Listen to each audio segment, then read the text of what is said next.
The question is, when does a lunch break become a powerful political statement? The answer is when you're Pope Francis and you decide to stop for takeout at a place called St. Maria's Meals.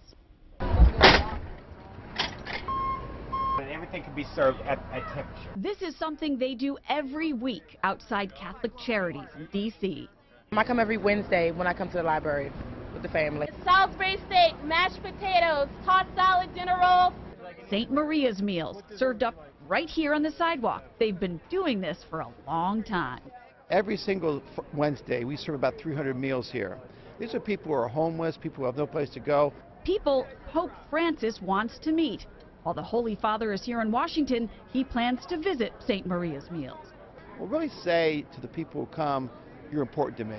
I think because of him coming, maybe there are more volunteers today, because we're trying to walk with Francis and do as he would do. What will the Pope actually do when he drops in for lunch on the 24th? According to the agenda, he'll bless the food, bless the program. Eating is not officially scheduled, but Francis is known for improvising.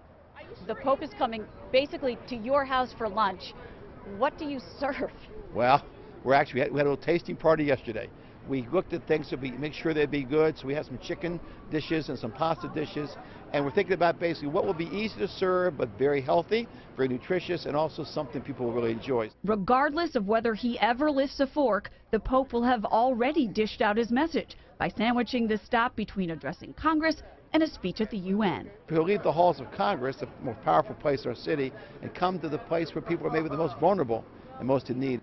Perhaps a signature moment for this Pope, and folks here will have a seat at the table. So you might be breaking bread with the Pope? Yes, I will.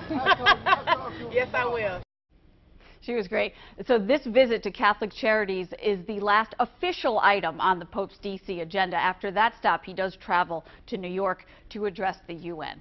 Live in the studio tonight, I'm Kate Amaro, WBAL TV 11. Now.